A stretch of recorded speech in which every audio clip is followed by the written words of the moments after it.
आइए हम पांचवा पाठ पढ़ते हैं आज, अर्थमेटिक प्रोग्रेशन समांतर श्रेणी। आप जैसा कि सवाल में देख रहे हैं, यहाँ आप भूमिका देख रहे हैं। समांतर श्रेणी होता क्या है? समांतर श्रेणी मतलब मैं आपको समझा दूं, बता दूं। समांतर श्रेणी मतलब होता है एक ऐसी श्रेणी जिसका अंतर समान लिखा हो, समान अंतर हो। जैसा आपको मैं दिखा दूं, यहाँ पर देखिए लिखा हुआ है समांतर श्रेणी आपको दिखा रहा है। निम्नलिखित सूचियों पर विचार कीजिए, जैसे 1 2 3 4, 100 70 30 40 10, 3 ऋण 1 ऋण 2, 3 3 3, 1.5 1 1.5 2 2.5 ऐसा लिखा हुआ है। तो इसमें अगर आप देखें तो इस वाले में 1 लिखा हुआ है, उसके बाद 2 लिखा हुआ है, फिर 3 लिखा हुआ है।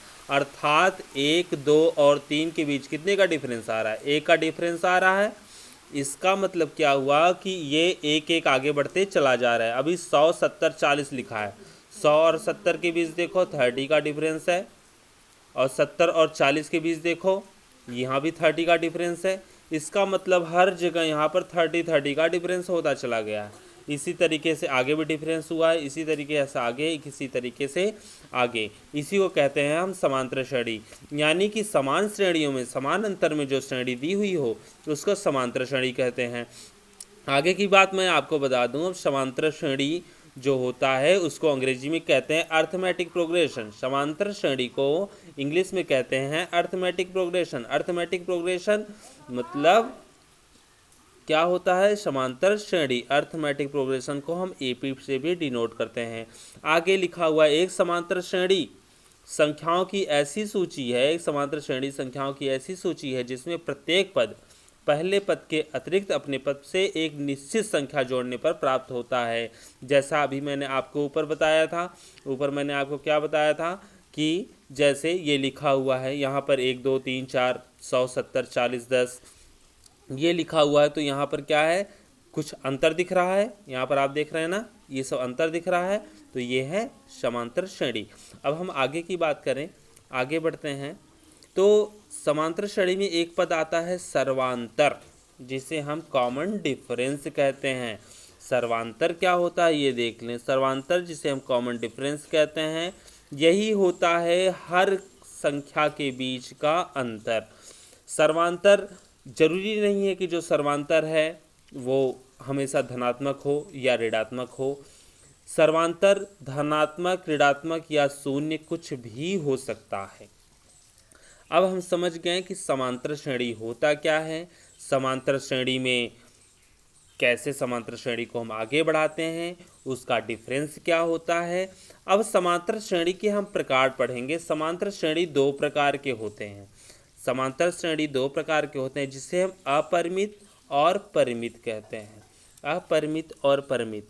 अब देखिए परिमित क्या होता है। परिमित को हम अंग्रेजी में बोलते हैं इनफाइनाइट, फाइनाइट एपी, यानी कि परिमित समांतर श्रेणी। परिमित में क्या होता है? जैसे मैं लिखा 2 4 6 8 10 ऐसे, फिर मैं आगे डॉट डॉट डॉट करते हुए आगे लाइन बढ़ा दिया। यहाँ कोई अंत पद नहीं दिया होता है। जहाँ अंत पद नहीं दिया होता है उसको हम अपरिमित बोलते हैं। और जहाँ अंत पद, जैसे अंत पद 100 दिया हुआ है, जहाँ अंत पद दिया हो उसे हम परिमित कहते हैं, और जहाँ अंत पद न दिया हो उसे अपरिमित कहते हैं। अब बात आते हैं अपरिमित पे। अपरिमित मतलब इनफाइनाइट। अपरिमित, अपरिमित को हम डिनोट करते हैं इनफाइनाइट से, इनफाइनाइट से। इसमें क्या होता है? जैसे कोई श्रेणी है 1 2 3 4 5 dot dot dot dot dot, कोई पद नहीं, अंत में कोई पद नहीं। ये कहाँ तक 100 1000 1 लाख तक कहाँ तक बढ़ता चला जाएगा, जिसका कोई पद नहीं होता। इसको हम अपरिमित एपी कहते हैं, यानी कि इनफाइनाइट अर्थमेटिक प्रोग्रेशन कहते हैं। अब इसके आगे जो भी हमारे पास क्वेश्चन है 5.1 के क्वेश्चन, इस क्वेश्चन को हम आपको बताएंगे। जैसे लिखा हुआ है पहला क्वेश्चन, प्रत्येक किलोमीटर के बाद टैक्सी का किराया, प्रत्येक किलोमीटर के बाद टैक्सी का किराया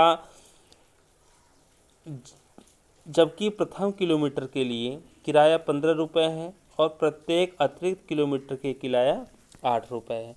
प्रथम जब हम गाड़ी में जाते हैं, टैक्सी में बैठे हैं, तो हमको 15 रुपये देने पड़ते हैं।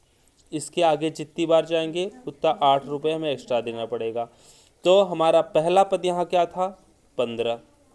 पहले पद को हम A1 लिखते हैं, दूसरे पद को A2 लिखते हैं, तीसरे पद को A3 लिखते हैं। ऐसे जितने पद हैं वैसे हम करते चले जाएंगे। तो हमारा पहला पद 15 था। दूसरा पद क्या आएगा? 15 में 8 को हम जोड़ देंगे। 15 8 8 5 13 3, हंसी लगा 1 1 1 2 23 आ गया। अब हम 23 में फिर से 8 को जोड़ेंगे क्योंकि हमें अब आगे बढ़ते चले जाना है। 23 में 8 को हम जोड़ते हैं तो हमारा 31 आएगा। फिर 31 में हम 8 को जोड़ेंगे तो हमारा 39 आएगा। जितनी दूर हम जाएंगे उतना ही हमारा बढ़ता चला जाएगा। नेक्स्ट वीडियो में हम आपको एक्सप्लेन में समझा रहे हैं प्रश्नावली 5.1।